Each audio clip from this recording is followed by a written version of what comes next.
Welcome into Bolt Up and Bear Down, where two dudes turn their standard conversations while playing Madden Franchise into a full-blown chat regarding everything in football at nearly every level. Here are some of today's topics, including Brandon Aiyuk. What the hell is he doing? I've lost the plot at this point. Yeah, your guess is as good as mine. And then we will be talking about Sean Payton's extension. Oh, yeah. Denver keeping their guy, Bo Nix, looking better than ever. I mean, Denver, don't shut him out just yet. There's also a handful of contract extensions that have been given out over the last week, including the Mr. Kansas City, Patrick Mahomes. Yeah, and then we will follow that up with our NFC West grades, rounding out our NFC. Whew. Oh, in time, dude. No kidding. I want to talk about the AFC. Well, of course you do. Oh, hell yeah. I mean, don't forget about the most important segment, Brandon, fourth and dysfunctional. Oh, yeah. We'll see how that goes. All right. Yeah, let's get it going. Let's get yapping. All right, Brandon Aiyuk, batshit crazy. So here's a timeline over the past year. April 2025, he married. I feel bad for his wife.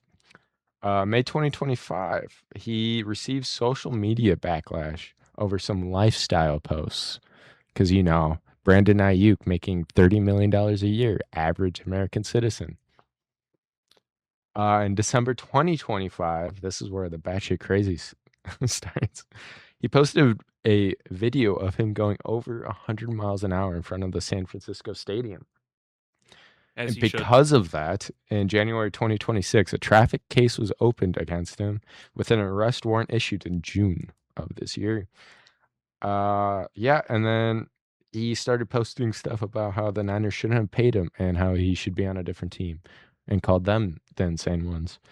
I'm not going to lie. I kind of agree with this assessment there. They are insane for paying him. I have a hard time arguing with that one. If there's anything that he's done correctly, it is say that. Yeah. I mean, I get what they were trying to do at the time because, it seems like a standard thing trying to pay their wide receivers, or teams trying to pay their wide receivers. And it's very rare that wide receivers tend to play on the franchise tag this day and age, it seems. And George Pickens is the exception.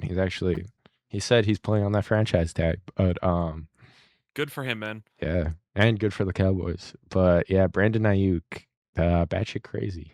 Hopefully he finds help for it, because it has to be CTE at this point. You can argue CTE. You can argue the idea of injuries, because that dude's knees are more messed up than mine. And that says a lot. I know Brandon knows my health history and my long list of running knee issues. So the fact that we've hit that point says a lot about Brandon Aiyuk. But there is one stat that I think says a lot, because he stays relevant due to all of these news headlines. Sure. He hasn't featured in a game in almost 2 years. That doesn't shock me. October 20th, 2024 was his last one.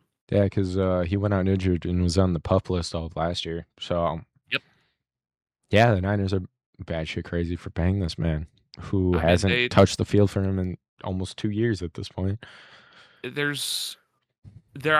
what I'm seeing, what I'm reading, the Niners are just done with him. Yeah, I would be. At this point, I'm shocked they just haven't cut him already. It just ate the loss. Honestly, especially now since we're post June 1st. Yeah, I'm a little shocked we haven't done this already. With him being on the PUP list, it doesn't really count towards that cap. So them taking the hit makes no sense. Yeah, they're cutting what they're paying him. They're not really paying him anything anymore.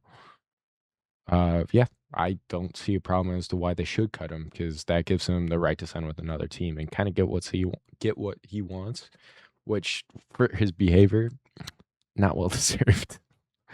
No, so you make a very valid point. So, however, it's one of those: do you want to continue to deal with this head case, or do you just want him to sit and rot and pick your poison in that case? Yeah.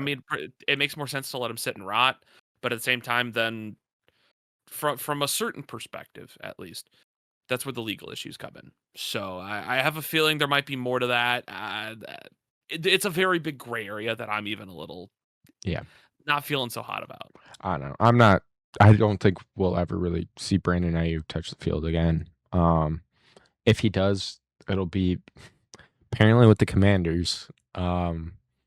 I've seen them linked. I mean, it makes the most sense. And Former with teammates with Jaden Daniels. and he's been in DC for a couple months now, posting Hmm. videos and stuff. So I don't think any team at this point wants to take the chance on him. It would be like a team signing Antonio Brown at this point, and I mean, that's the not other team happening. I've seen linked with him is Pittsburgh, and that's just a quote unquote give Aaron Rodgers his last hurrah, even though they've already given him Michael Pittman, and apparently that's not enough.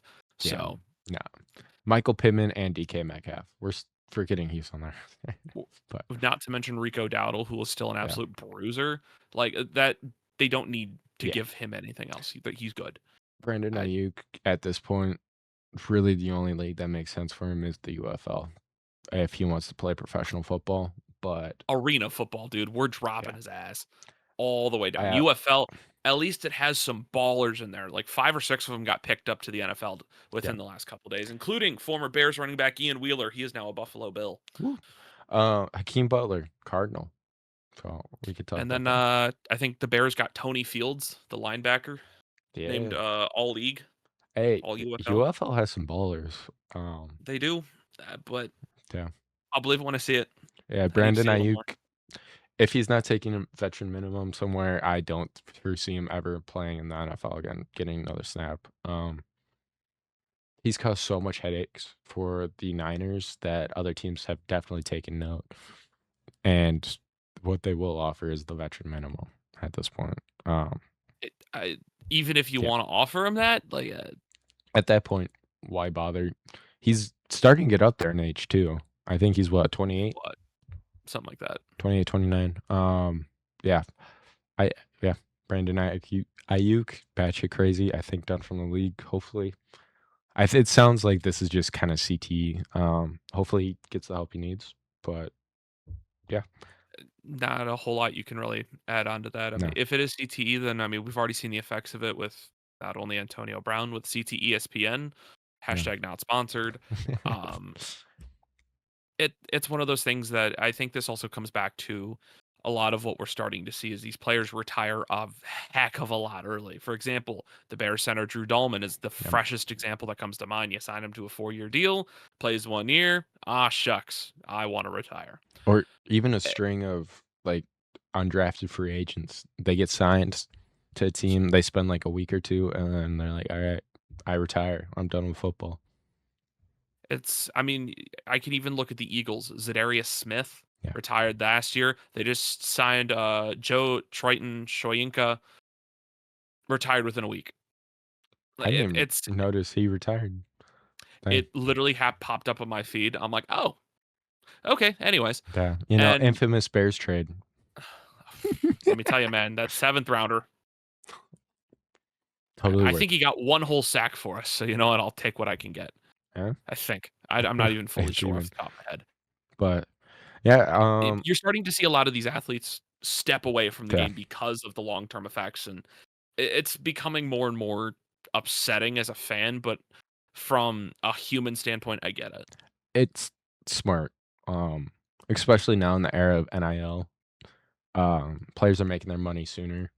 They don't necessarily need to play in the NFL for very long now to live comfortably for the rest of their lives if they, are financially well and smart.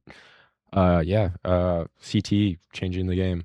NIL And changing the game in a different way, more than what people talk about, not just at the college level, but at the NFL level.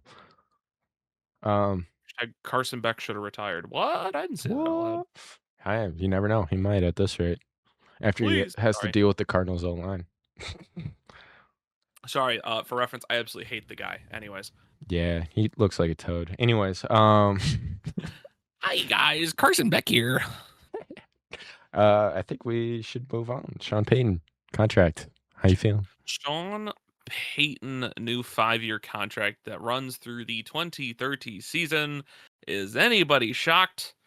No. No, not in the absolute I slightest. think the only thing shocking me is the fact that he's now one of the highest paid head coaches.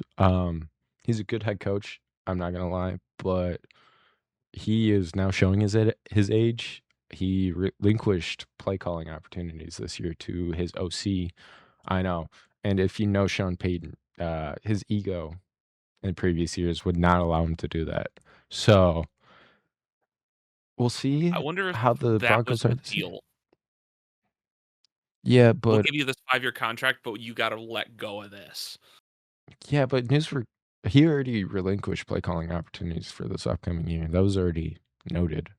Um, maybe I don't know. That was probably part of discussions, but That's why I something yeah. it's hitting the brain a little awkwardly.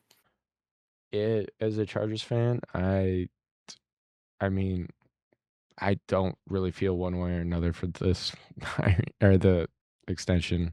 Sean Payton's good head coach, but that seems about all the Broncos did this year. Anyways, let's move on, shall we then? I I don't know mean, if you have any again, notes, but not really a whole lot to say. I mean, Sean Payton, we all saw what he can do. yeah. Drag Denver back to the AFC Championship. Now, due to a lot to not only that defense, which was monstrous, Yeah. but also he has, well, let's face it, a franchise quarterback in Bo Nix. Mhm. Everybody kind of counted him out in college, went to Oregon, balled out, went to the draft, picked up by Denver, and all of a sudden, you got that stud. Yeah. So it's a good pickup by Denver. Again, goes through the 2030 season. He had a previous deal, if I can get my words out of my face, that had about 2 years remaining. So not really a whole shot. Basically, consider it like a 3-year extension. That's like the best way I can really phrase it. Yeah. Um, it's really just to maintain a lot of the stability within football operations in terms of Denver. General manager George Patton really wanted to keep that aligned. But since they traded the 23 first rounder and the 24 second rounder to the Saints to acquire Peyton, here's some stats for you, Brandon. 32-19 record over 3 seasons. Had the AFC's number 1 seed this past year. Made the championship appearance. Now, unfortunately, Bo Nix broke his ankle, and all of a sudden we just see him walk off the field, and we're all like, what happened? Yeah. Uh, let's not be shocked if Denver ends up coming back and doing something very similar. The team only got better, at least on offense. Defensively, that's another story. We'll get to that when we eventually get there. Yeah. There's no I real still complaints think here. the Saints win that trade. Going off of what I said last week, I think Kellen Moore is a really good head coach. He has the Saints rolling. They knew what they were doing, and the Saints got better. Now they have picks for a retired head coach that they never were going to use anyways.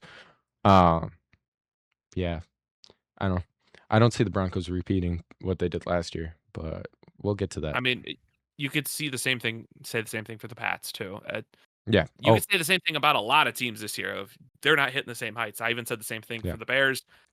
We're not hitting those heights, but I'm hoping to have good vibes this year. That's all I care yeah, about. Good vibes, happy times. Even if we play close games, I'm content. yeah. I mean, hey, after decades of miserableness for the Bears, good spot. Um, I, I don't know. I'm. Well, I can tell you what I do know. Yeah. Let's get into some more contracts. Oh, We're gonna yeah. Let's go. kick Let's have back some to the fun. NFC South 2024. The undrafted wide receiver from Holy Cross, Jalen Coker, 3-year, $35 million, a $7 million signing bonus, a little under 20 million guaranteed, and for the 24-year-old, you can't really argue with it. And he has a lot of upside. That's what they're bringing Eh, on with this. They're really not paying him a whole lot for a wide receiver two of who could potentially be one of the best wide receiver twos in the league. Rest in peace, Xavier Leggett. That's all I got to say at this point. This all but confirms Leggett's probably not going to be around much longer in Carolina. Um, it's sad he never really truly got a shot down there, but Coker just has outplayed him. I don't know. I like Coker. In Madden, bro's a beast. I'm not gonna lie. Uh, yeah, no, even in real life, he can ball. He has some serious potential upside. I really like that deal. the when he sees his contract expire, he'll be 29 in 2030 for Yeah, reference. So the fact that you get to have a receiver who will still be in his prime on such a, for lack of a better term, cheap deal. yeah, Carolina was winning this deal no matter what. exactly. You get a young guy at receiver who not only, as you mentioned, one of the best wide receiver twos, maybe not in the league now, but Could year or two possibly down be. the line, we could very well be having that conversation. Yeah, But for the fact that they've only been paying him maximum 3 million a year for the last 3 years, like you were winning this no matter what. Carolina, if I had to put a gray on it, I'm giving it an A. You yeah, weren't losing no matter what here, folks. yeah. Um, Heck, even if he turns out to be where he's at right now, that's still at this point a solid deal. Correct. Um, yeah, I would give it an A. I'd if he pans out, A plus. Yeah, I really like this extension. It might be one of my favorites. So that we're going to be talking about here. He got signed to the active roster in 2024 in September and never let go. He's only missed a total of 6 weeks, which was just this last season, missed the first 6 weeks of the year due to a quad issue. Otherwise, he's been perfectly healthy. So Yeah, I love it. It makes total sense. I got nothing wrong with yeah. it. Keeps adding, or well, not adding, but retaining weapons for Bryce Young, helping that continuity. That's what helps quarterbacks learn. Yeah, I like this deal. I'm gonna I'm gonna kick it down the coast now. I'm All gonna move right. some things out of order. I'm gonna go down to Miami. The undrafted center initially went to Tennessee. The offensive lineman from Texas State, Aaron Brewer, the 28-year-old, gets a 3-year extension at $52.5 million. 37 million of that is guaranteed. 17.5 million a year. Now, there's no confirmed numbers. These are only estimates. But the first year of this contract, he's estimated to be paid about 1.2 mil, at least as the base salary before, the workouts, the bonuses, everything. It adds up to about 17.5 mil. So, okay, I guess. Really? Oh, I'm a big fan of this deal too. Okay. He's sneakily one of the best centers in the league that he was last year. The only problem is the line around him is abysmal. So it's can't really tell, but if you actually watch him play, dude is a dog. He deserved this bag. Dolphins really don't have anyone else to pay down there, so might as well pay him. Um, Keep what little talent you have. I like this deal. I wouldn't say it's on the same level as Jalen Coker, but I would give it B, B minus. Probably Yeah. could have paid him a little less, but even still, in the era where interior O line is are making 20 plus million with like Tyler Linderbaum, this seems almost borderline steal levels for a player of his caliber. Obviously, not as good as Linderbaum, but still, I would say a top 8, top 5 center in the league. Um, yeah, I like this deal. The B. I reason go I B. say okay, yeah, B is a perfectly fine grade. I was probably leaning towards the same thing. But the reason I say I'm like, okay, Miami's cap hit right now. The dead money is north of like 150 million, Yeah. something like that. They're paying more Tua's in dead contract's money gonna than reach they are to the roster, which is correct. And crazy that to me. that's the big thing that I'm still wrapping my mind around is that Miami, all respect to all Miami fans, guys. I want that to be clear. I've got a few friends that are Miami fans and I want to respect them here. Down bad. Yeah, we're gonna get to my off-season grades here in a couple of weeks, and we're gonna be fighting. That's we're gonna be fighting. Overall, I don't hate it. You need to have somebody paid on this roster. If I'm doing the math correctly, outside of Malik Willis and Devon Achane, he is, I think, your third highest paid player, which is saying a lot. But if Miami can get more than 6 wins and Aaron Brewer just happens to be a part of that offensive line that can do it, then by all means, let's make it happen. If they even get 6 wins. Even if they don't, it's one less position that they have to fill. It seems more like that they have so many holes that the more holes they get, the worse it gets. Uh, True. yeah, that poor Dolphins team. Who's their wide receiver one? Parker Um, Washington? No, I don't even think no, it's Parker Washington's a yeah, Jaguar. You're he's still thinking a of Malik Jaguar. Washington. Yeah. Who is Uh, there? Actually, that's a phenomenal question. Who is their wide receiver one? is it Jalen Tolbert? No, I think he's the wide receiver too. Hold up, I'm looking. According to ESPN, their wide receivers 1, 2, and 3 go like this. Sorry, I'm trying not to laugh.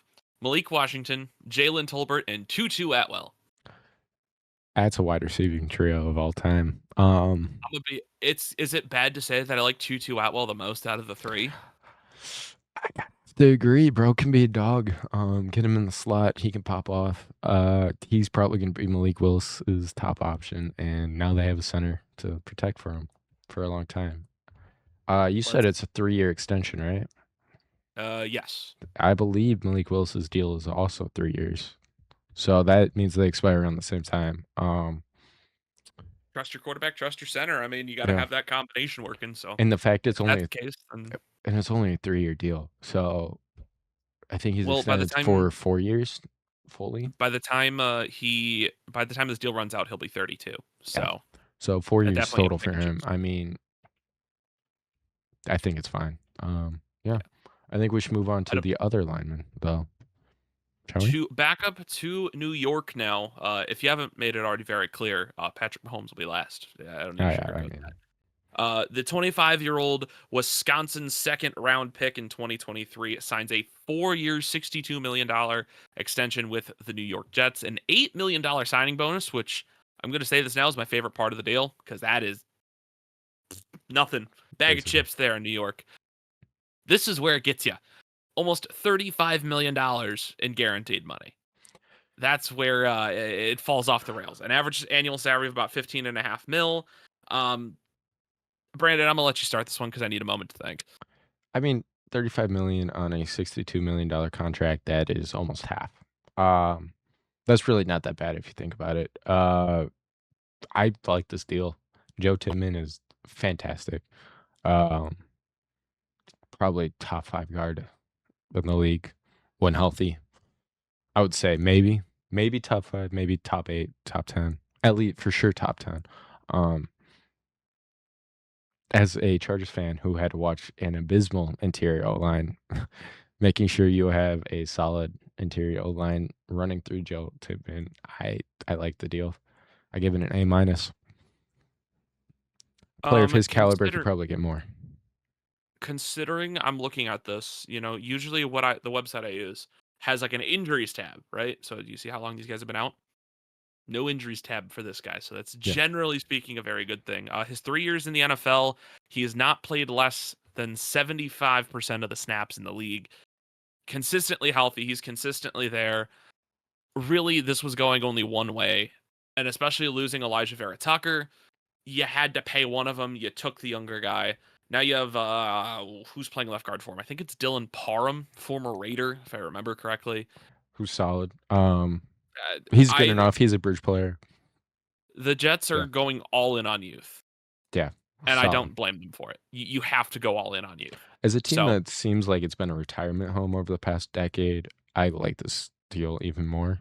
well, I mean, don't Yeah. don't forget they still do have Demario Davis. So I know they have Demario Davis and also amazing quarterback Geno Smith.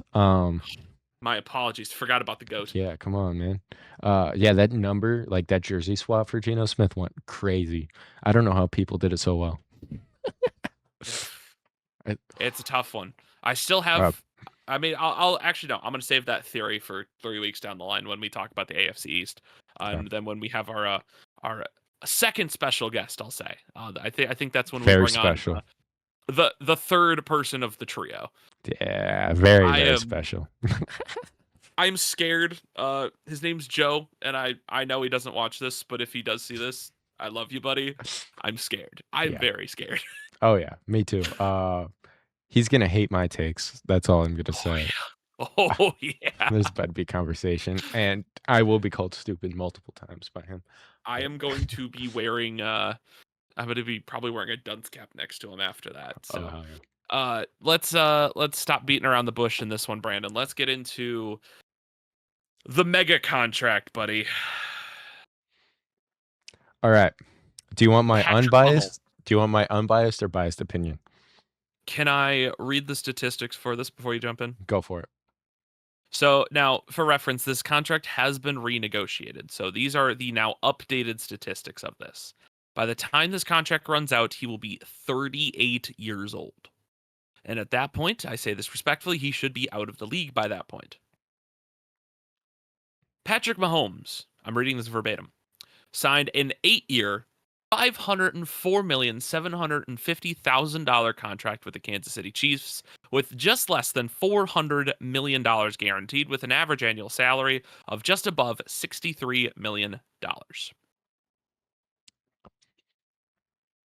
His cap hit peaks at just under 28% for the Chiefs Uh, during this contract.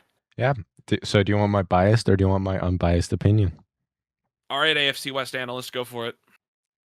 As a Chargers fan, I love this contract. The Chiefs are overpaying the hell out of Mahomes.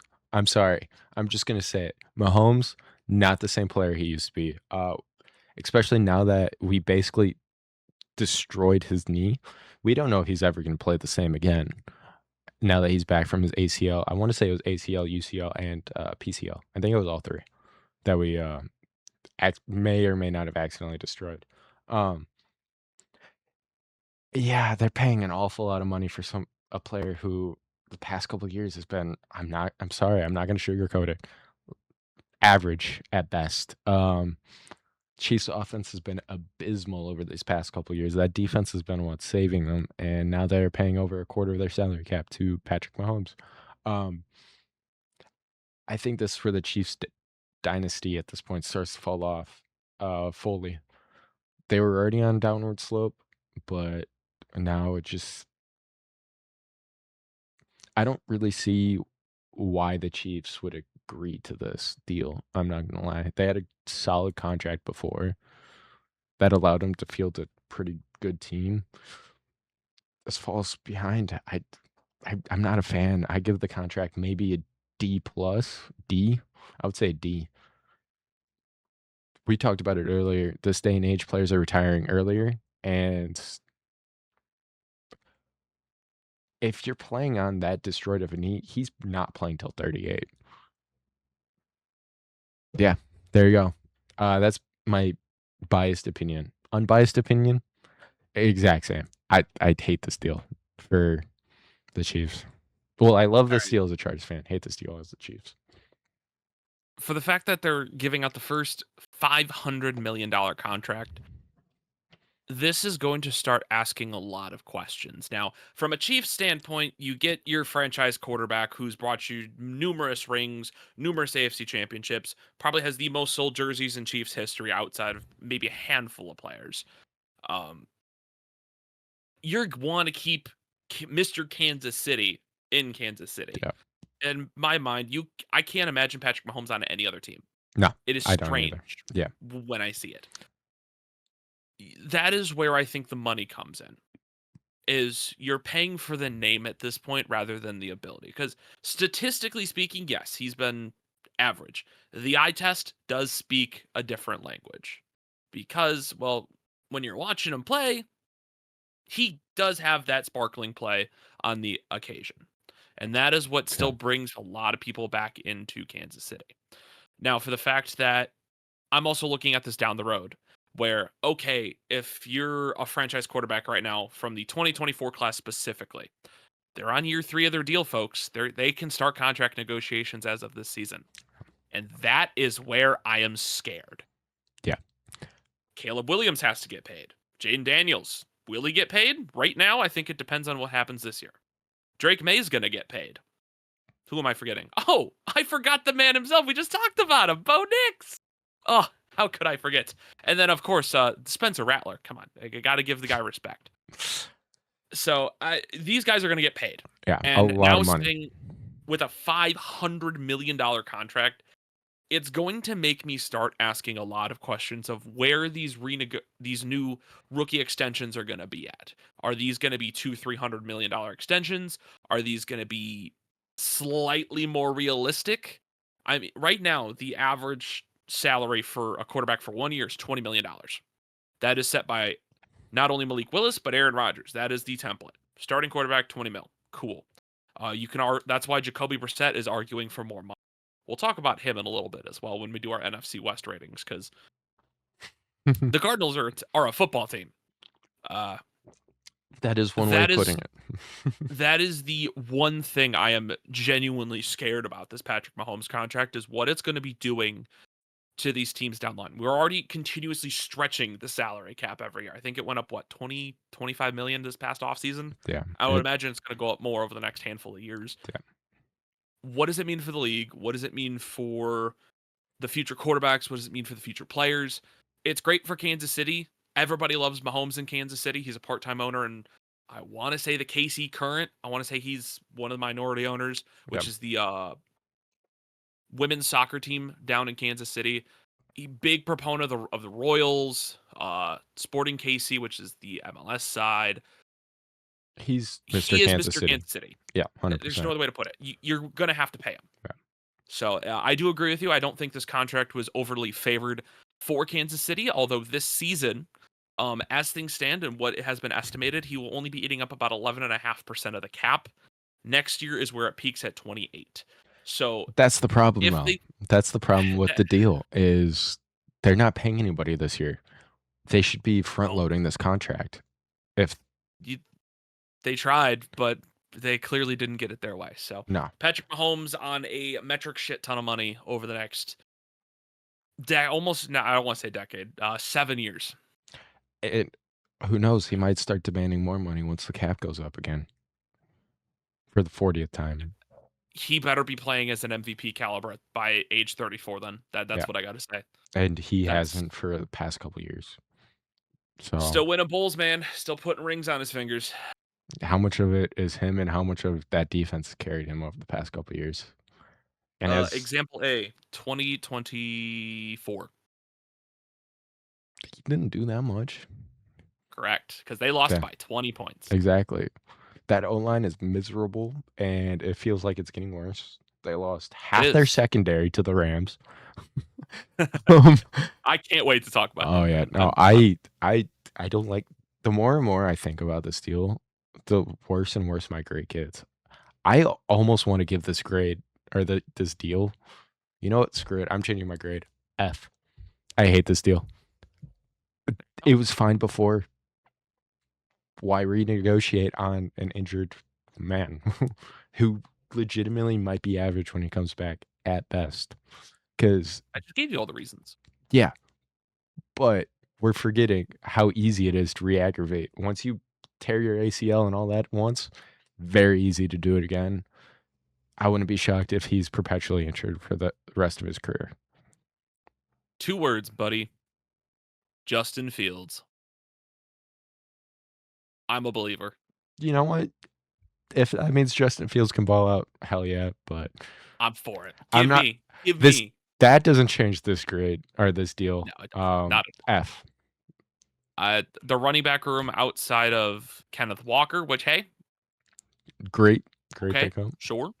The offense itself just doesn't inspire me. The offensive line got worse. They did end up trading Wanya Morris to the Falcons, which that may seem insignificant. He did get injured, I want to say near the end of last season. So that offensive line, as you mentioned, the tackles, I would argue, have gotten worse, although Somehow. Josh Simmons only a year into his NFL career.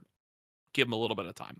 Yeah. But Suimata, Humphrey, Smith, okay. Smith and still Humphrey. top tier. I wouldn't say Smith and Humphrey solid, but Top tier. Suimata's just there. Defensively, I mean, you still have Chris Jones. You did pick up Peter Woods. Okay, no, I'm getting into this too much. yeah. Save it for a few weeks. The only bright side for Mahomes is Rashee Rice should hopefully play the full season this upcoming year, and he's a baller when he's on the field. Keyword when. Yeah. Yeah, I really, as a Chargers fan, I love this deal. Unbiased opinion, I hate this deal. Okay. Yeah. Shall we move on then? Yes, let's wrap that up. Because I could keep talking about this team. I want to save it for the AFC West when we do. That'll be a fun episode. About a month's time. But let's get into the NFC West offseason. Is there a team you want to start with? If not, I know which team I want to start with. Go for it. Let's save the Rams for last. I feel like that's going to be the team we talk the most about. So, folks, as always, I do have all my notes written down. Conveniently, the Rams are the last one on this list. So, yeah. I am A-okay with that. I want to start with Cardinals. I just want to rip the Band-Aid off. Go for it. Sorry. I have no other way to say this other than I have no fucking idea what is going on in Arizona. I have never been more confused outside of Trey McBride in my life. Let me go through first off the coaching staff, by the way. Whole new coaching staff. Head coach Mike LaFleur. Okay, sure, fine. This is where it goes off the rails. You're gonna know this name, Brandon. You're very familiar with this name, but so am I. Nathaniel Hackett as their offensive coordinator. I missed this. What? Yeah, How's yeah. this man still in the league? I was googling this, and I'm like, oh, I wonder who's their OC, and I saw Nathaniel Hackett, and I spit out my water all over my computer screen. I'm like, pardon? He's still in the league? Okay. What the hell? Their Okay. DC is Nick Rollis, which, truth be told, I don't know enough about him. I need to do a little more informational research. This is just general offseason. Their quarterback coach, though, is the name that Texans fans would recognize, Matt Schaub. Like the Matt Schaub? What? This entire coaching staff is strange, but the team is even stranger. This is the most They're in-depth coaching change we've ever talked about, and boy, I see why. It's weird. Fever The free dream. agency picked up. I don't want an aging offensive lineman and Isaac Sumalo, which solid, okay. Tyler Algier at running back at the beginning, great, no complaints. Roy Lopez, an aging Kendrick Bourne, Jack Gibbons, Elijah Wilkinson, Gardner Minshew, shout out the stash, Andrew Wingard, Andrew Billings, shout out Big Boy, Devin Duvernay, Matt Pryor, and Jonah Williams. They re-signed L.J. Collier, Sterling Thomas V, Semi Fehoko, and Zonovan Knight.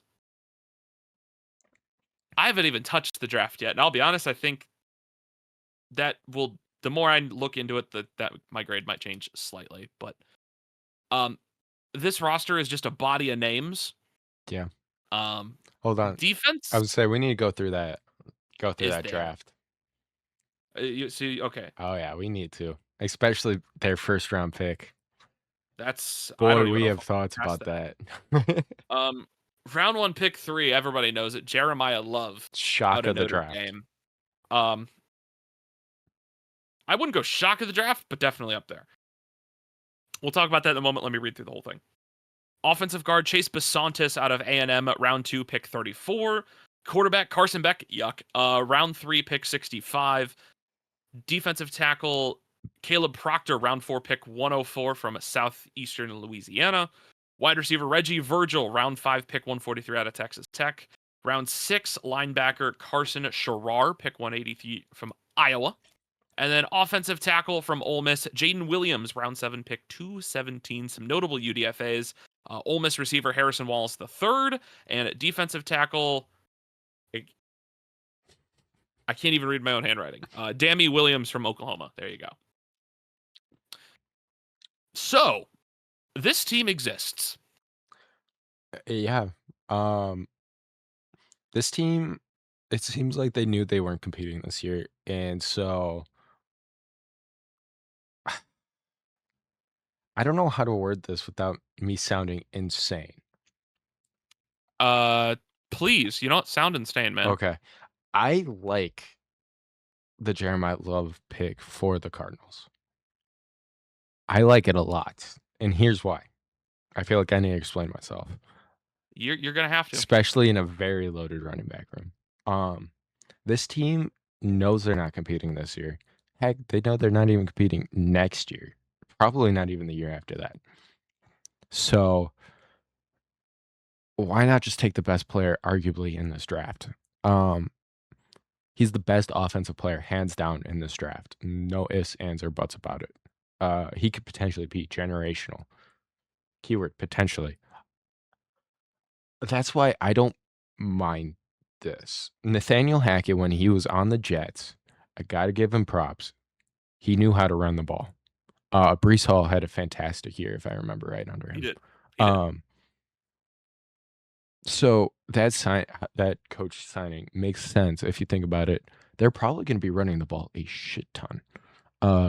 They're really only receiving weapons. I believe you have Marv, Trey McBride, and then don't Michael call me. Wilson. Yeah, I was gonna say don't call me casual. I forgot it. Wide receiver too, but Michael Wilson's a fantastic wide receiver too.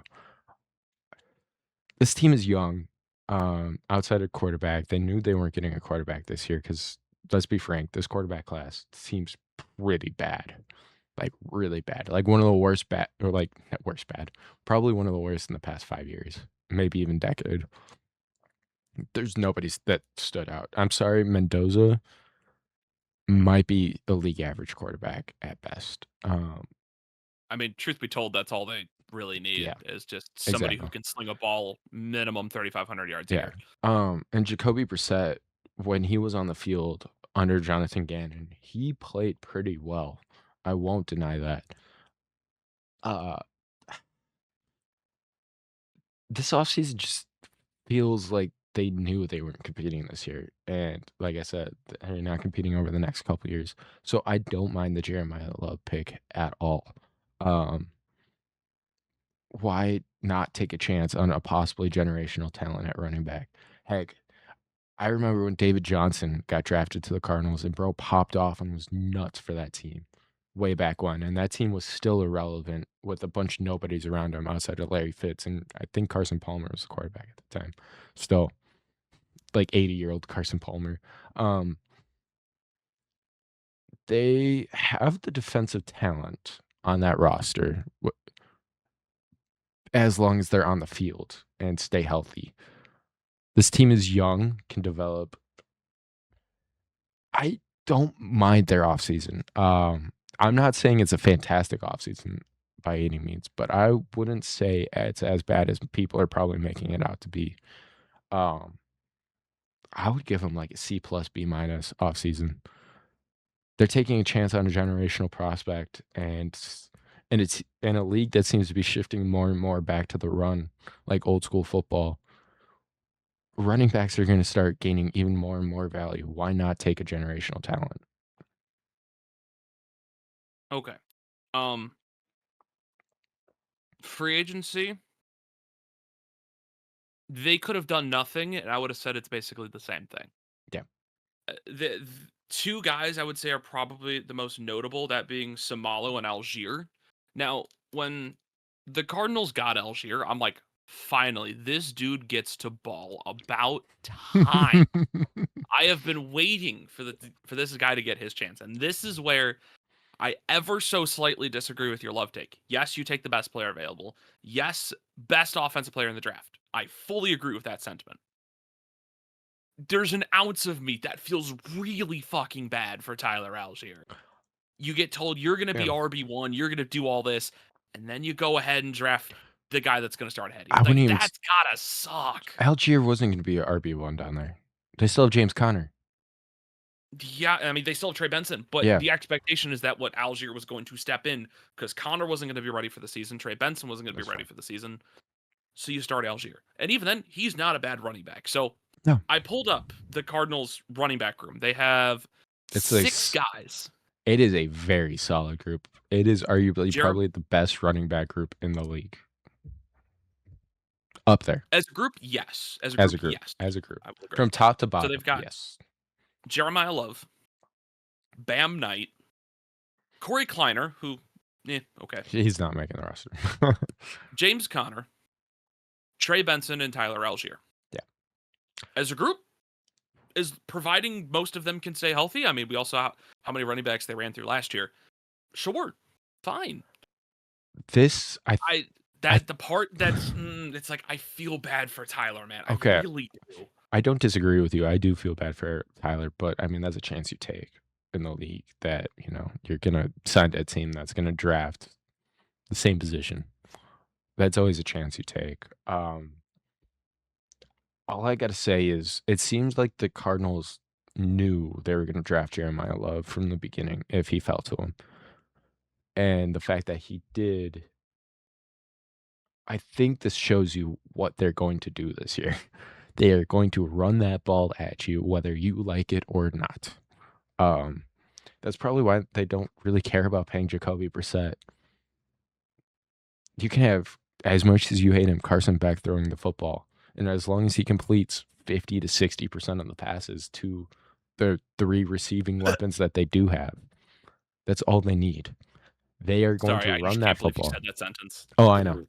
I know. I hate myself for saying that, but as I'd long rather you say Gardner Minshew. okay, I or Gardner Minshew, one of them. Sorry. All they need is Oh, a average at best quarterback in that team for the limited passing that they will be doing. They are going to run that ball down your throat whether you like it or not, and that is the Keaton Slovis, welcome Nathaniel to Hackett QB1. way. Hmm? Keaton Slovis, welcome to QB1, buddy. Hey, at this point, I wouldn't be shocked. I mean, he's got that dual threat capability that would probably open up the offense. I'm not gonna lie. I wouldn't be opposed to giving him a I chance, don't disagree. But especially if it's a down year like this. Why not? free agency as a whole, average. Yeah. Nobody that really moves the needle. They're really relying on the fact that they have a solid defense, respectively. Josh Sweat, Walter Nolan, Mac Wilson. I'll tip the cap to him. He's solid. Will Yeah. Johnson, Will Johnson. very productive. Buda rookie Baker's year. still there. Buda Baker, Denzel Burke. I mean, defensively, they're still rock solid. I Yeah. have no notes on They that. do lose Jalen Thompson though, which sucks. Which is a loss, but at the same time, you replaced him with Andrew Wingard, who was solid for the Jaguars Yeah. last year. He's just up there in age. That's about it. Yeah, that's about it. My main concern is that offensive line, as many would expect. Paris Johnson at left tackle. I mean, still young enough to make some movement in the league, but I'm not overwhelmingly on him. Isaac Samalo, again, aging. But good. He's I have good. good, but aging. I'm just gonna call him Froholt because I know how to say his last name. His first name, over my head. I want to say it's Hijalte, but He's not bad. if he's not bad, no, He's not at all. pretty average. Sure, he'll start. He'll start in Arizona. He does the job. Chase Basantis, the new starting right guard, perfect. That was honestly my favorite pick out of their whole draft. As crazy as that sounds, I love That's fair. the Chase Basantis pickup. The trenches are right always important. So right tackle is the big question mark. If any, especially when you have Myles Garrett coming off the edge, I pray okay, for Elijah Wilkinson. But counterpoint, when you are in a run heavy offense with Tyler Algier, you will be running in between the guards. You won't be doing very much outside. So you don't have to worry about it too much. You could just run opposite of Myles Garrett all the day. In a perfect world, yes, but Yeah. as we've all seen before, edge rushers are getting smarter, folks. Oh yeah. I don't think this team is going to be good. No. I will flat out say that. I think their max, maybe their ceiling is probably about 5-6 wins. I would say they're more likely to get maybe 3. Ceiling 6. I'm setting the bar at 4. I'm a little more optimistic than you are. It's just that NFC West. I don't foresee him winning a single game. No, never mind. I forgot about their schedule. Dear Lord. It is rough. Outside of the final 4 weeks of the year, that's a gauntlet. Yeah. Wow. I think if you finish the season with 3 wins, you are happy this year. Hopefully Jeremiah Love gets the touches he deserves along with Tyler Algier and the receiving weapons. Yeah. Is it a crazy take? So I have their schedule pulled up. Is it a crazy take that I genuinely do not believe they win a game until December? I could wholeheartedly agree. Because I mean, November 29th against Washington is maybe, but even then, I'm not feeling good about it. We'll see if Washington's healthy by then. The way they've been over the past couple of years, who knows? If Jaden Daniels is playing, I think the Cardinals lose. If he's not playing, I think they win, kind of thing. Their game at New York in October, I think, is another chance. I say New York as in the Giants. They play both the Jets and the Giants this year. They lose. But I'm sorry. The Giants are so much better this year than they were last year.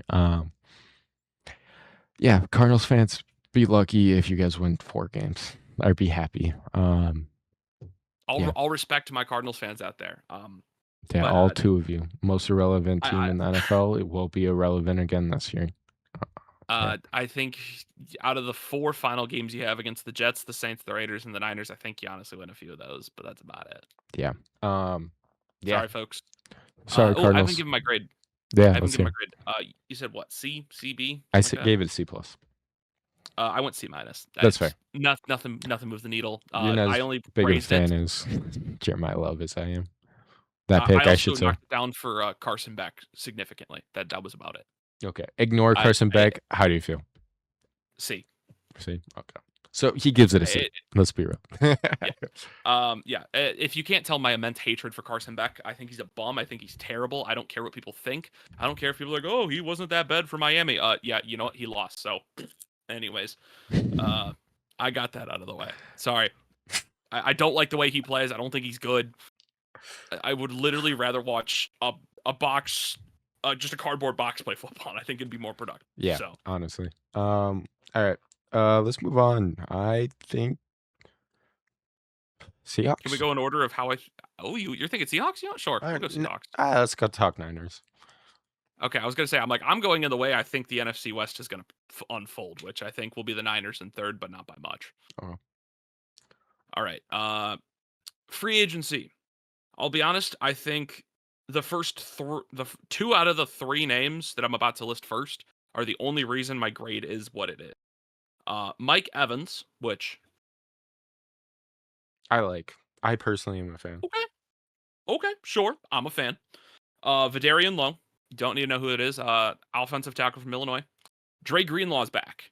Hope to God he doesn't tear his Achilles again. If Nate not, I Hobbs, like that. I like that pick. Christian Kirk, Brett Toth, Ashton Davis, Robert Jones, Corliss Waitman, the punter, and Jack Jones. They re-signed Luke Gifford, Garrett Wallow, and Patrick Taylor. You want to talk draft, or we're gonna talk Draft can pre-draft? go next. Okay, so you want me to go draft? Okay, got it. Yeah, let's talk draft. They didn't have a pick until the second round. They traded down to pick 33, and they took Ole Miss wide receiver Dazon Stribling. Round 2, pick 33. In the third round, pick 70, they took edge rusher Romelo Height from Texas Tech. Also in round 3, pick 90, they took Indiana running back Kalen Black. Round 4, pick 107, which, truth be told, is my favorite pick of their draft, Oklahoma defensive tackle Grayson Halton. Round 4, pick 127, offensive tackle Carver Willis.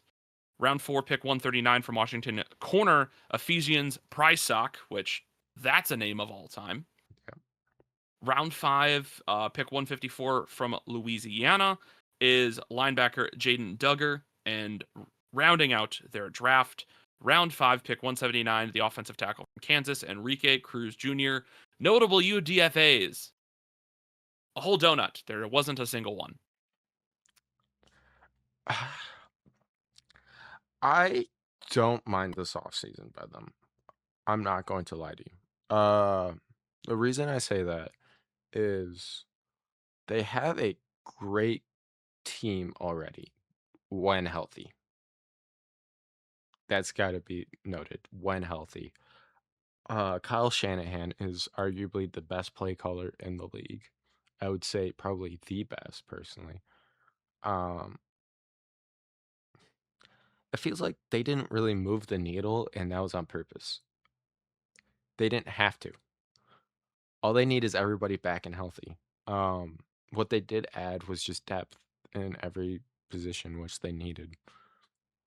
The only slight issue is Drake Greenlaw. If he can stay healthy, then I think it's solid. If he can't, you're bringing back the problem that has been plaguing the Niners for years at this point. And yeah, I don't mind. Nate Hodge, solid, very underrated corner. Only reason, Just be a backup. yeah, but I mean, he was solid for I believe he was on the Raiders last year. I'm like 99% sure he was a Raider, and he was good for them. He's young. He can, he has the talent. I think he could be a top corner. Well, not top. He can be a league average, if not above corner. I don't mind it. The draft, definitely question marks. Stribling, definitely a reach, taking him at pick 33. But it seems like they knew who their guy was going to be and they wanted their guy. If we don't talk draft, if we just talk free agency, I would give them a B. If we talk draft, I'd knock that down probably all the way to a C.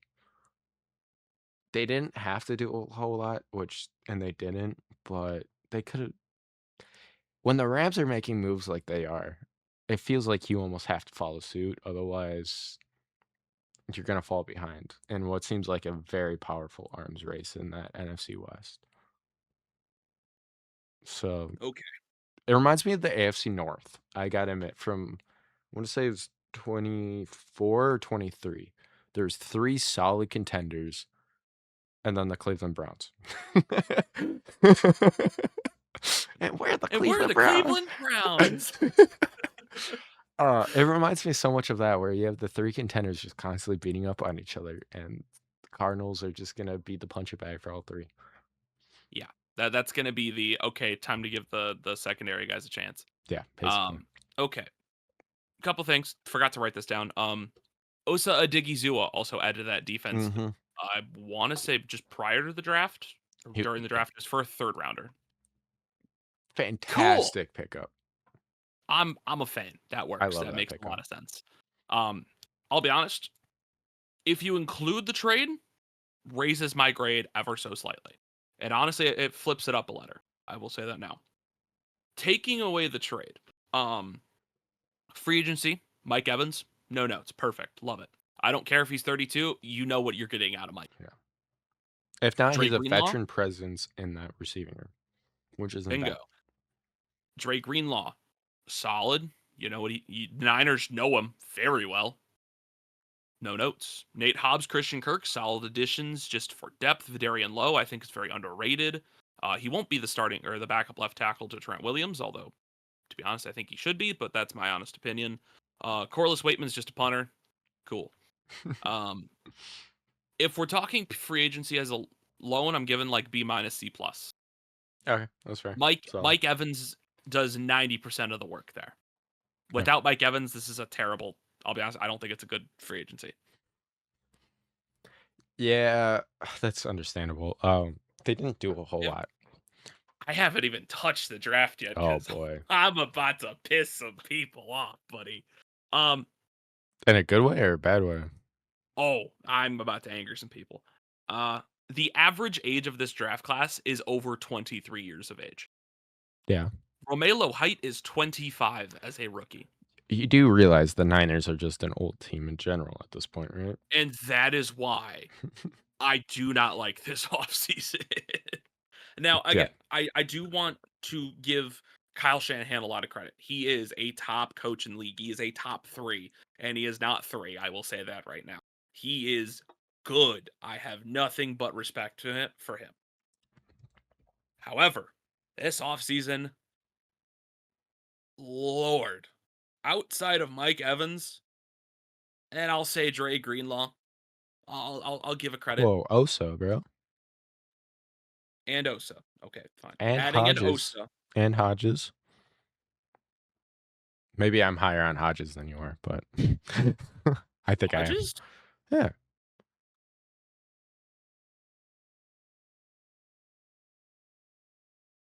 Am I having like a complete brain fart? Who the hell are you talking about? Nate Hodge is Oh, Hobbs. Oh, Hobbs. Oh, I was like, who are you talking about? Are you talking about Devlin Hodge? I mean, he just got married, but that's about it. I'm an idiot. You should know this by now. Goofball. I can't remember names. That's okay. That's why I'm here. It's close enough. Their draft, I'll be honest, complete reach all over the place. Like I said, Grayson Halton's my favorite pick out of this, even with the trade for Odigizua. I really like Grayson Halton out of this draft. Rated him very highly. I was a fan. Getting Prysock out of Washington in the 4th round is good value. Kalen Black, I think in the 3rd round was a little bit of a reach, but not as bad as Romelo Height or DeJon Stribling. So the draft drags the grade down for me. I initially had it tied with the Vikings at a D+. I did not like this offseason at all. However, Mike Evans, and for the fact I didn't write down the Odigizua trade, dragged it up to a C+. Or not a C+, a C-. So the Odigizua trade saved it for this. Okay. So C- is the final grade here. I'm not mad. I'm really not mad. I could kind of I understand. The only reason I gave him a C is it feels like they didn't really have to do a whole lot outside of hopefully get healthy. And I I'll be that's also where I flirt back to the D plus. They didn't get younger. And that's the part that's aggravating me a little bit is that they're trying to thrive on veteran presence, which can work, and Shanahan has made it work. But it concerns me for the future of the team of okay, when these veteran presence leave, who's gonna be the next man up? imagine if the Niners could draft like the Eagles, perennial Super Bowl contenders, dare I And say. that's why I want to see it. Yeah. Um, besides that, yeah, I kind of understand. Heck, I'm even willing to drop mine all the way down to D. No, My C was pretty flexible. my C minus D plus hits like right on the border, but ever so slightly Okay. pointing C The minus. only reason I am now actually actively changing my grade down to a D is we'll talk about it later. I agree with you. Long term, Niners are screwed. They're going to be right back where they were a couple years ago. Bottom of the barrel team going to be lucky to scrape out 6 wins once everybody's gone. So I'm assuming this is a fourth and dysfunctional take. All right, so we'll save it. No, no, it's not. Oh, okay. I think they'll Yours. be good over the next couple of years, but once Kittle retires, once Nick Bosa retires, once all these veteran guys start to leave, is when this team collapses. They've relied on the same superstars that have been perennially injured over the past 5 years. Yeah, I love the players on that team. Don't get me wrong, like Brock Purdy, George Kittle. I think they're fantastic players. They're great guys, but it seems like outside of that, there isn't much on that team. McCaffrey, we're lucky if we see him for 6 games a year at this point. Had a great year last I year. know, Full credit to him. fantastic year when he was healthy, which he was for, But I believe, the the entire fact that we have season. the fact that we have to keep bringing up when healthy also Yeah. says a lot about the Niners right now. They are, it seems like they're what the Commanders are trying to do, where they build a old team full of veteran presence that is just good when healthy. But when you get older players, especially this day and age, that healthy part doesn't stand out as much. They always say the best ability is reliability And and availability. availability, and this Niners team is not that. Yeah. Well, I can tell you about a team that well, they are reliable. Reliably good at drafting, good at free agency, and let's talk about them. Seattle. This Boy, is where um I think my grade gets dropped because of one person leaving the team. And no, it's not Kenneth Walker. I think I know who you're talking about because I think it's the I same person for me. Yep. In free agency, they picked up Dante Fowler, I always butcher this dude's name. I keep trying. I've tried for days now. Igbino Hene. Yeah, I definitely that's butchered that. pretty It's close. okay. It's close. Uh, it's close. Emmanuel Wilson, actually, I liked that. D'Anthony Bell, Rodney Thomas, and Harrison Bryant, and they re-signed a load of players: Rashid Shaheed, Joshua Job, Brady Russell, Josh Jones, Brandon Peely, Chaz Surratt, Shamar Jean Charles, and Cody White. In the draft, round one, pick 32 out of Notre Dame, the first running back duo to be selected in the first round ever, by the way, Jadarian Price. Round two, pick 64, the safety out of TCU, Bud Clark. Round three, pick 99 out of Arkansas, cornerback Julian Neal. Round five, pick 148, Iowa guard Bo Stevens. Round six, pick 199, Kansas wide receiver Emmanuel Henderson Jr. Round seven, pick 236, corner out of Toledo, Andre Fuller. And round seven, pick 242, the defensive tackle out of Minnesota, Devin Eastern. Two notable UDFAs formed: the outside linebacker Aiden Hubbard from Northwestern and Indiana State receiver Rashad Rochelle. Shall we talk about the key loss before we get Klit into any? Kubiak. Oh, I was thinking someone else. I went Clint Kubiak, man. I was thinking their assistant GM. That is another. Yeah, you could go either way, dude. I'll be honest. Um, I think they're both equally as important. yeah, so Clint Kubiak, obviously huge loss. He had Yeah. that offense moving. We'll see who'd they replace him with. Don't It remember. was an internal hire. I think they just promoted up. Okay, so I it's want to say his possible. name is Brian Flory, if I remember correctly. Okay, it's possible that offense stays rolling. For me, the biggest loss is losing your assistant GM, who was basically, from what I've kind of seen, very much in charge of the drafting process, of scouting all the players, of making sure they drafted. We went over this in the NFC North video. Um, I don't think I think their drafting is going to go downhill over the next couple of years. And with that, you're going to lose a lot of that long term reliability on a team. I mean, it's what happens when you're a good team is you lose your top guys. It's just kind of the way the NFL works and how college football works. Just the way sports work. Uh, Long term, I think the Seahawks are going to be screwed. But in the short term, they retain almost all their talent. Yeah, it sucks losing Kenny, but Zach Charbonnet has been proven when he's healthy, he's fantastic. Arguably almost better than Kenny. Especially in goal line scenarios, I would say he's better than Kenny. Um, Well, considering Kenny never got many goal line yeah, opportunities to begin with. yeah, yeah. So you add in a Kenny replacement and Darian Price, and you basically return the same team that was there last year.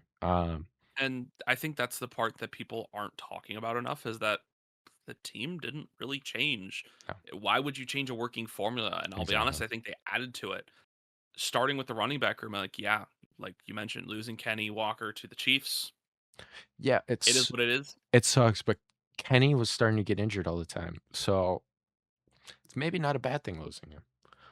And then you picked up Jadarian Price, part of a 1-2 duo at Notre Dame. And then you also got Emmanuel Wilson, who the Packers are like, please come back. Please.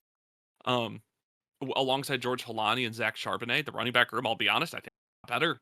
Yeah, Maybe a hot take, but I think overall it got better. I don't Rec- disagree with you. The They receiving room didn't really change. it didn't have to. This team got younger, it got better. I give them an I want to give them an A minus if I'm being honest. But because of them losing their assistant GM and Clint Kubiak with the question mark at OC, I'm giving him a B plus. You're Uh, a lot nicer than I am, man. if I were to rank long term viability, I would give them probably closer to like a C minus D plus over the next 10 years. But I do like a long term outlook. Um, Schneider cannot draft for the life of him. It's been proven when I can't think of what's his name? The assistant GM. Easily. Yeah. When he wasn't in that assistant GM role, the Seahawks drafted like absolute shit. That's why they're abysmal for a couple years. And now you go ahead and lose him, and who knows what you replace him with. Person Player development wise, I think they got significantly worse, which is the problem. Yeah. Short term, I think they will remain top tier in the NFC West and a top tier NFC team. I'm just not super bright on their future outlook. There is, in my mind, this is a try to go win again team. This is where they're at. They're throwing all the chips in the table to try to go win again. And I think offensively, no notes. They did what they had to do. The offensive line barely changed. Uh, I mean, if I'm being completely honest, I think if I'm looking at this correctly, the offense didn't really change at all. You just added players outside Outside of of Kenneth Kenny. Walker, and even then, I don't see that as a Yeah. ginormous loss yet. But I'm prepared to eat my words by week 8. Um, Defensively, I think is where I have more questions because, like you mentioned, long-term viability. Leonard Williams and DeMarcus Lawrence are the big two wee woo on that one, both over the age of 33. Yeah. And you're going to have to replace those edge rushers. And Dante Fowler, not exactly the guy I have deputizing them. I will say secondary still excellent. If there's one thing I do want to mention out of the draft specifically, Bud Clark and Julian Neal, I'm a big fan of. I did like those pickups. Jadarian Price, although a little confusing, made sense. Bo Stevens in the 5th round, good value. Emmanuel Henderson Jr. out of Kansas, good value. In terms of the draft, they didn't do bad, but you can tell this was a premeditated list from Teasley. Now, Teasley did get picked up, so he knew what he was looking at. Again, Teasley got picked up after the draft, so no real shocks here. Yeah. I liked the draft. That alone, I think, carried this offseason. But the loss of Kubiak and now Teasley has actually significantly impacted my grade because this offense, under Kubiak, we all saw how well-oiled of a machine it was. Sam Darnold slinging the rock like nobody's business. JSN looking like a dog. I have no doubts in my mind he will hit that 1,000-yard marker again and probably encroach the 1,500 pretty comfortably. It's too big of a loss to lose Kubiak and now also Nolan Teasley. That dropped my grade significantly. C+. Free agency didn't really move the needle. Re-signings didn't really move the needle. The draft, I think, ever so slightly. But again, the losses of Kubiak and Teasley are too big to be ignored, and that dropped the grade for me pretty heavily. Yeah, I can understand that. But looking at it for just this year, the Teasley loss won't be noticed this year by any No, not means. this year. So I wasn't factoring that into the grade, if I'm being perfectly honest with you, this offseason. I was only really factoring in the loss of Clint Kubiak. But the problem is who they replaced him with did learn under him, and the Seahawks team has been known for coaching quality over the past couple years. So they kind of, as much as Schneider can't draft, he does know how to hire coaches. He does know who good coaches are. I think this was kind of to be expected that they're going to lose Kubiak. It's been basically talked about for a couple years. He's been on an under the radar head coaching candidate for the past couple years, and then this last year is what really threw him into like the top 3 candidates. I don't think it's going to be as big of a loss as you might think it is. I want to be proven wrong. Yeah, With every single one of these predictions, I want to be proven yeah. wrong.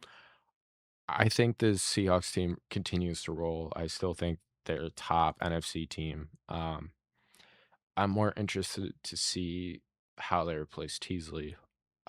If he's the guy they're replacing is going to be at the same caliber, same quality.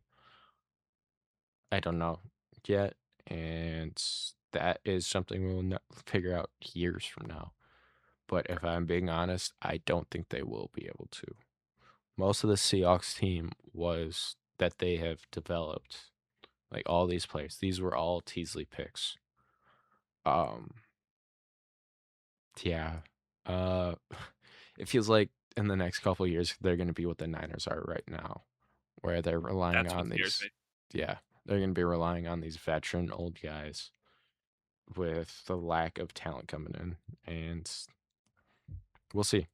I like to be proven wrong. I'm not gonna lie. I know some of these hot takes I will definitely be proven wrong, Oh, yeah. and yeah, I'm scared for the Seahawks long term.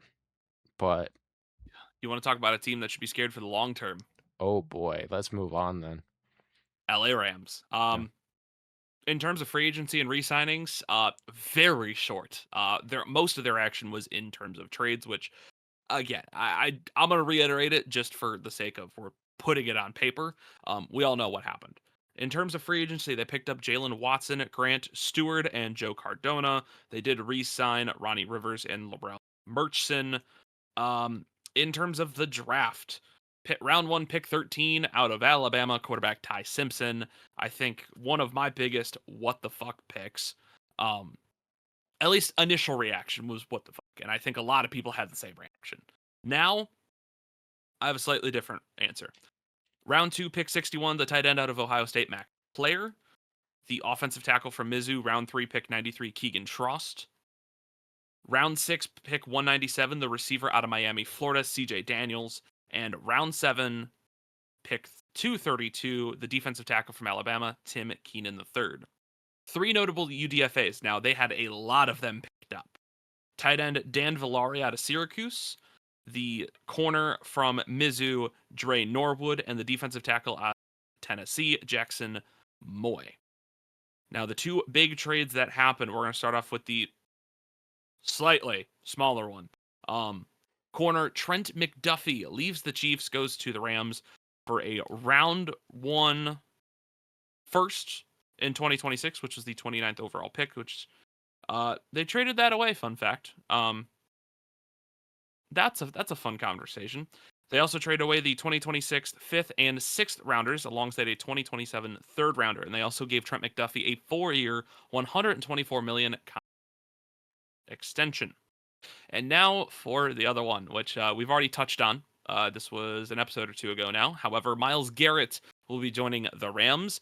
In return for the Browns, they picked up linebacker Jared Verse, a 2026 first, a 2027 second, and a 2028 conditional 3rd round pick. Alongside that, they restructured Myles Garrett's contract to a 5-year, $208 million deal. And that's everything, Brandon. Your turn. Oh boy. I feel like Short term? I feel like you need to talk about this first because I got a lot of thoughts on this offseason All for right, them. fine. I'm gonna keep this fairly short because I'm gonna let Brandon kind of steal the floor here. I kind of went on and on about some other teams. Short term, like I've already said, Super Bowl or bust. I'm sticking to that comment. It's not changing. This year has to be a Super Bowl win. Anything less is a failure, and I will not change my mind on that. Free agency, fine. Jalen Watson is a lovely pickup. Truth be told, their corner room last year was abysmal, and now you get 2 of the best corners in the league, Yeah. especially as a duo. Perfect, love it. Joe Cardona is their long snapper. That is all. Mm-hmm. Grant Stewart is just depth. Ronnie Rivers depth. Thorell Murchison depth. That's about it. The draft, Ty Simpson. Where do I want to begin with this one? Again, initially was WTF. What are we doing? Everybody was expecting them to go maybe the receiver, have the Adams replacement, maybe go offensive line, start getting those guys ready, maybe go defense. They could have gone literally anywhere. Quarterback was on like the 4th or 5th position on my radar. I was not super sold on them getting Ty Simpson. Sure enough, it happened anyway. They draft the quote-unquote replacement for Matthew Stafford. Now, Matthew Stafford has been given a metric shit ton of money in the meantime for the next season or 2 to let Ty Simpson develop in the league. Although we also said the same thing about Stetson Bennett, and now he is just a career backup, and he's going to be wasting away as a string quarterback for the Rams. Max Clare as a tight end didn't make a whole lot of sense because Terrence Ferguson was drafted last year in the 2nd round as well. I was a little confused on that.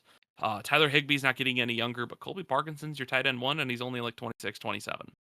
Now, as average as he may seem, he's still solid. And especially with the offense you have, you don't need anything more. The offensive line depth with Keegan Trost, perfect. I liked it. I didn't have any notes. I haven't even gotten to my favorite pickup yet. The wide receiver, CJ Daniels, depth. And then my favorite pickup, Tim Keenan III, actually.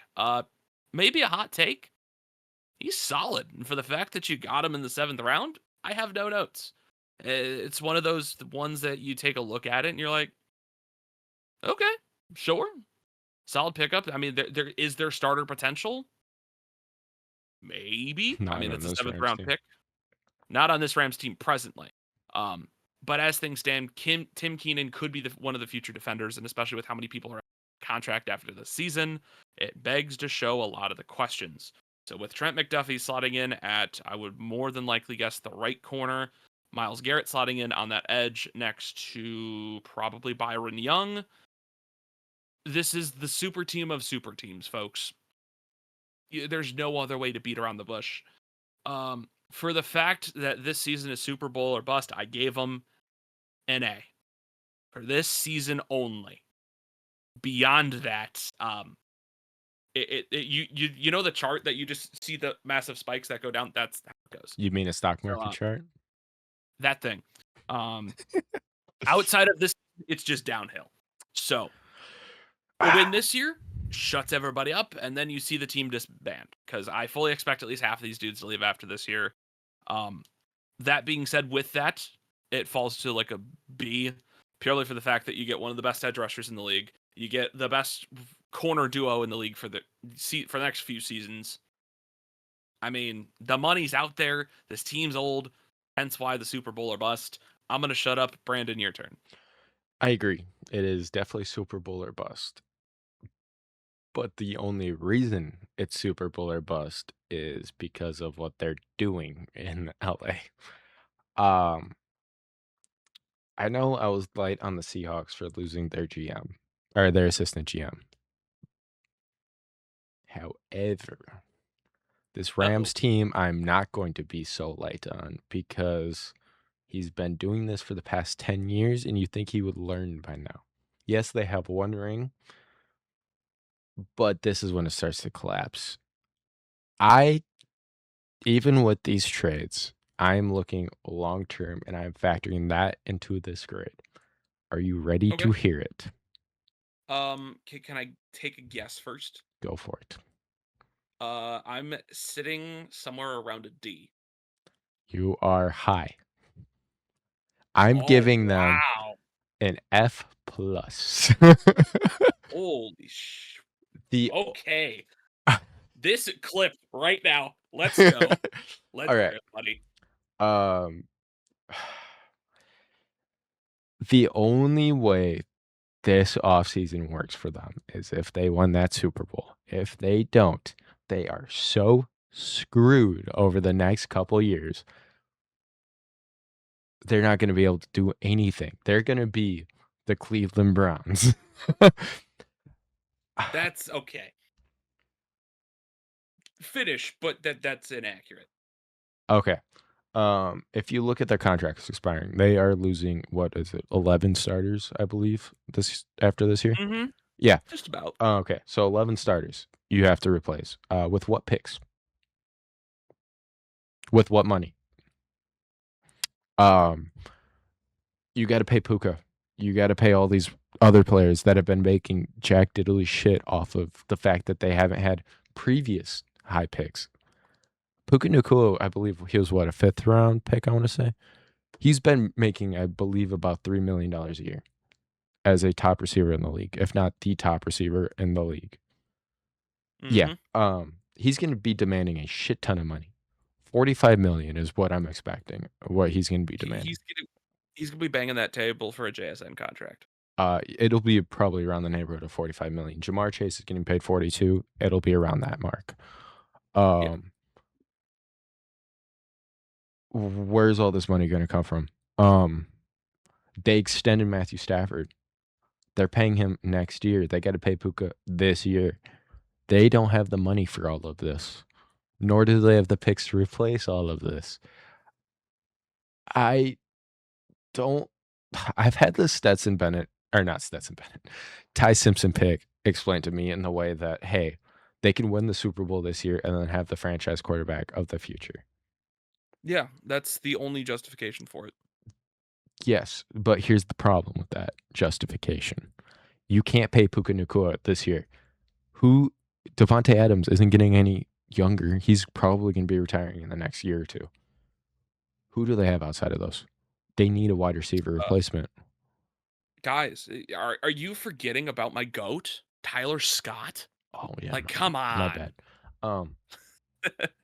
Yeah, legitimately, this Rams team is going all in on star talent, but this is aging star talent. Same issue with the Niners, except I would say worse, because the Niners at least have these people for longer term. They have them for 4 more years. Not 4 more years. The Rams have all these guys for a year, maybe 2. They're banking on the fact that none of these guys are going to get injured and ruin all their hopes. Which is a big problem for me. This is the definition of a generational gamble. 100%. Foresee if this goes wrong, they fire their GM.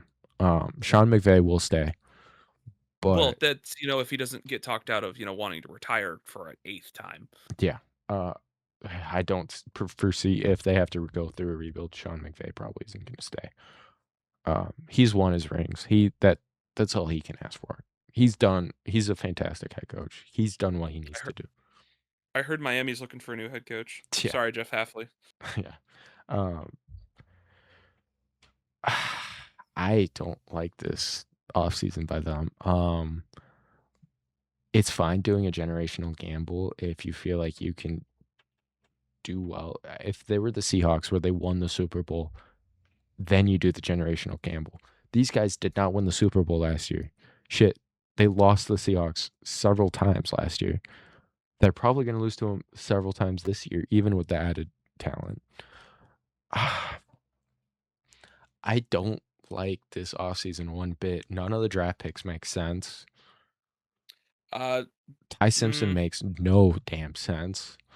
the only one that made any, the only two that made any remote sense, and this was before the potential links to Aaron Donald, was Tim Keenan and Keegan Trust. Yeah. Keegan Trust is just tackle depth, and then Tim Keenan I actually rate rather Yeah, highly. So solid.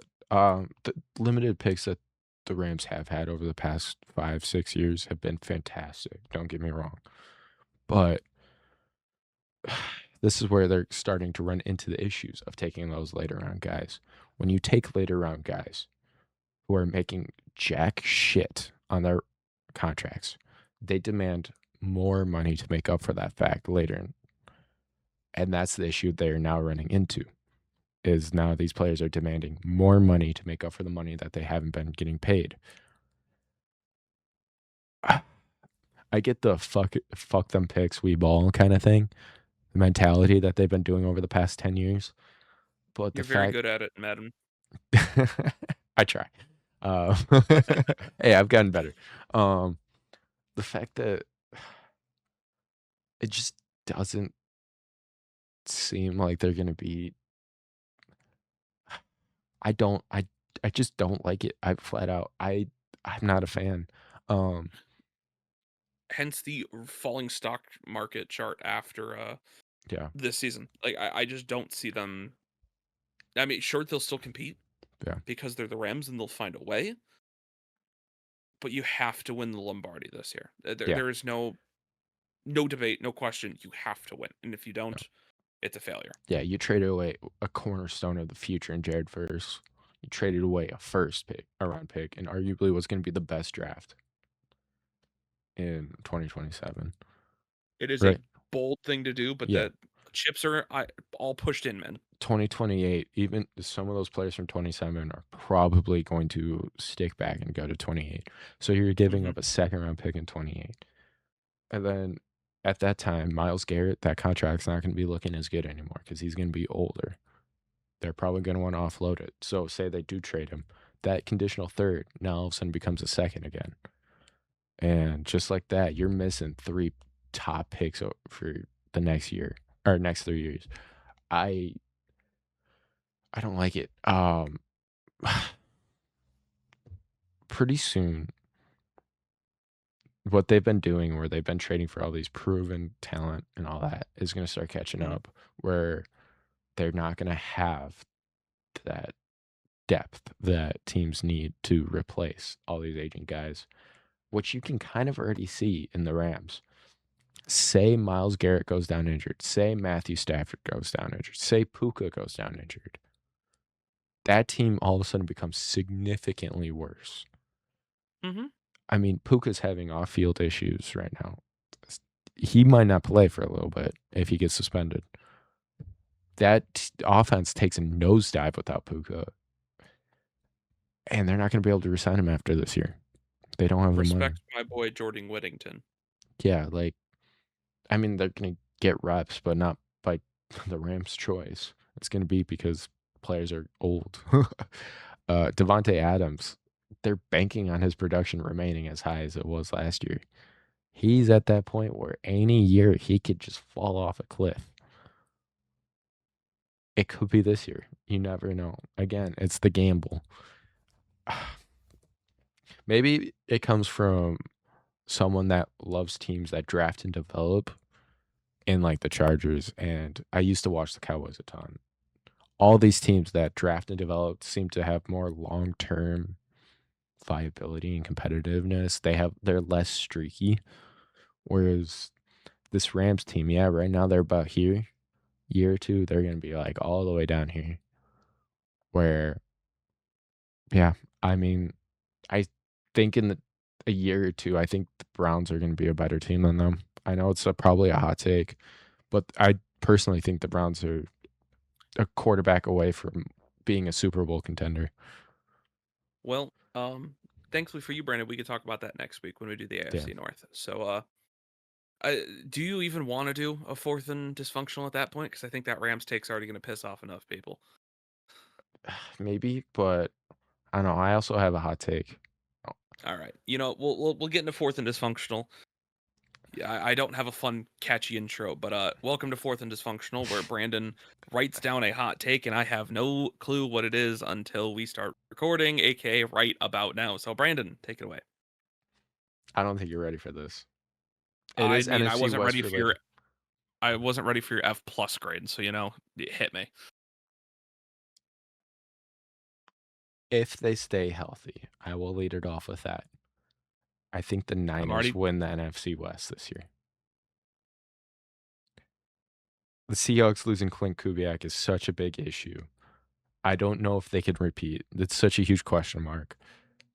And the Rams, the only way they stay competitive is if they stay healthy, and which they have done. I will give them props over the past couple of years. They've been a very healthy team consistently. Will that trend continue though? They traded away reliable players. They have signed unreliable players when it comes to injuries.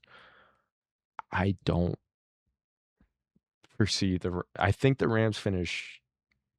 I think the Rams, Seahawks, and Niners all finish as positive teams this year. Don't get me wrong. I think the that division should will be a be very given. close. But I think the Niners somehow, some way, pull off a couple sneaky wins here and there and win that division. Not by much. I will say that. It will be a very close division race. But I think somehow the Niners pull it out. I'm not going to give a record prediction because That's fuck if too I tough. know at this point. Yeah. I will say, if you want me to give a prediction on the records, all three teams you just mentioned, I think finish above 11 wins. Yeah, I could see that. I was going to say 10 wins, but Same thing. yeah, At that basically point, the same same thing. thing. Rest in peace, the Cardinals. That's all I got to say. Yeah. Uh, I that is a take. I will openly admit that. I'm sure you saw my face. I was like, ah. I know you're going to have thoughts Um, on that. That's when I'm like, oh, what are you doing fourth and dysfunctional? okay. Seattle, I definitely have my question marks, and I do agree. Clint Kubiak is such an integral part of that team, and losing him, having him going to the Raiders, sucks, for lack of a better term. Now, I want to be proven wrong with Brian Flory. I did look up; it is him. Um, I want to be optimistic about him. I just want to see a little more before I officially so. So give me the first 3 weeks of the season. Let me see how Seattle does, especially against the opener against New England, having a Super Bowl rematch to open the year. Love Let me that. see it. The Niners, I'm not optimistic. I'm gonna say it now. Understandable. If the ACLs can stay intact, sure. I mean, we've all seen Fred Warner recover like an absolute superhuman. So I'm optimistic about Fred, but what does that mean for the rest of the team? Because it honestly feels like they're doing some magic voodoo spells with all this. you- I don't know. I don't remember specifically what it was, but some of the factories near where they train. I don't know what voodoo magic they're pulling from that to. They're just going to pick one year. Okay, CMC had a good year. Let's have Fred Warner as a decoy this upcoming year and see what happens. That's kind of how it feels at this point. So Understandable. I don't hate it. I just don't love it at Th all, that is really. why I gave the big caveat if they stay If they can healthy. stay healthy. but I'm all in on the Rams this year. They're my Super Bowl favorite. They're the Super Bowl winner in my mind. Who comes out of the AFC? I think there's a good handful of teams, and it's all caveat of can X, Y, and Z either stay healthy or not throw 5 picks in playoffs. So, wink, wink, nudge, nudge. So we'll see what happens. I don't dislike it. I don't think that's the worst take you've given, because I think it's honestly fair with how close the NFC West can be this year. So Yeah. I'll give you kudos. I don't think that's the worst take ever. The Yeah, especially after last week. that was horrendous. Yeah.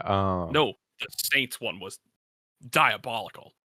I will stand by that. That was They diabolical. were scoring on average during that final 4 weeks 25.8 points a game. And that was with Vele as wide receiver 2. Now they have Jordan Tyson. So, just saying, it can only go up. It seems like that's pretty Tyson, normal. Can they they can stay only go healthy? up, except Tyson will be on the turf by week 6. So yeah, it feels like that seems to be the common phrase these days. Can they stay healthy? That's the name every year. Yeah. So, anything else you want to add before we sign off? We've been going at it for over 2 hours, even though you had said, "Oh, we won't hit 2 hours." No. It's like an hour and a half. It's about 90 minutes. All right, whatever. As much as I want to say, I hope it works for the Rams. I give it like a 20% chance it does. When you go into a season as the heavy favorites that they are, every team is going to want to get you. And when you have that, there will be some weird ass upsets we see this year. And you know who they play week 1? I actually don't. Who do they play? San Fran. San Fran. As much as I want to say that'll determine the rest of the season, it is week 1. Things change very quickly. So they play San Fran week 1. They play Arizona week 6 and week 10. San Fran week 14 before week 16 and 18 away and home against Seattle. So that is a very backloaded schedule for. I'll be honest, after their bye week, I get legitimately concerned about the Rams. Yeah. Green Bay, Kansas City, San Fran, Dallas, Seattle, Tampa Bay, Seattle. It is very possible they only win half those games. Just saying. The Rams are such a variabilistic team that everything has to go right, which last year it did. Just fell short right at the finish line, which, hey, respect to them. Still played a great game. That NFC Championship was awesome. Oh, yeah. Really enjoyed that one. This also might be a hot take. I don't think we'll see either of those teams in the championship this year. I agree on Seattle. I've already stated my opinion on Rams. I don't need to restate it. But. Yeah, you think they're winning the Super Bowl? I don't think they're making it to the championship. Every team is going to want it. They're going in. No, they're going to be lucky to make the playoffs. Worth a shot. If I'm being honest, when you go into the season with that many moves, teams are going to want to prove themselves against you. This is where you see upsets happen in college football when you get super heavy favorites like this and you gloss over the other team. Well, in the NFL, the other team, it can only be less than a touchdown game. And these teams are going to be motivated as hell to beat this Rams team. So I could see the Rams possibly only being a 9-1 team this year, if I'm being honest. I give that's probably the hot take. Yeah. I know it's been a couple hot takes, but when you have that heavy of a schedule, it's possible they only win like 1 or 2 of those games. And when you're dropping 6-7 games, okay, you did it. I did it. I had to do it. All of a sudden, a 9-1 season looks a lot more realistic. I don't think that'll happen. I think they'll win at least 10, 11 games, but I give their floor 7 wins, if I'm being honest. Maybe 8. I'll give their floor about 8 wins.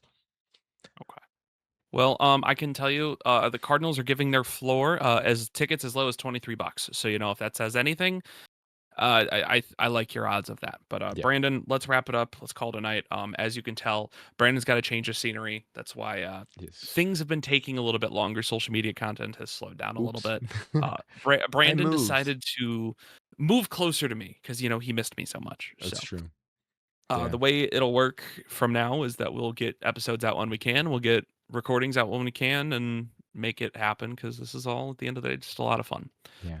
So Hopefully it improves. It should, as I it should. get acquainted. Get I also acquainted. I want to I can knock on speak wood here. English. No internet interruptions this time. Whoa, that might be a record. So that might be a first Maybe for we both of gotta us, start recording at night now. maybe. But in the meantime, if you've made it this far into the episode, especially on YouTube, comment Brandon's hot takes, so we know you got here. If not, go subscribe and follow everything under the sun on all of our platforms. Bolt up, bear down. If you are watching this on Spotify, there should be our link tree in our little biography description. If you want to go click that, it'll take you to Instagram, TikTok, YouTube. You can watch everything. You can watch my facial reactions as Brandon gives his terrible takes. Honestly, it is mildly funny. So Oh yeah. I it, can't wait to get the highlight reels of just your face. after week one, shoot, I think just the Saints take alone makes the number one so far. But follow, subscribe on everything if you haven't already. Go watch the first 3 episodes. Lots of conversation, lots of talk, lots of hot takes. And honestly, I've already heard some feedback from a lot of you, so it means a lot in the meantime. But for Brandon and I, that'll be it for episode 4. We'll be back with the AFC North offseason. Any other big news? I will say, stay tuned for some news regarding college football. There's some stuff that we're looking into in the meantime. So thank you so much for listening. Yeah, take care, folks. Enjoy your night, and we'll catch you next time.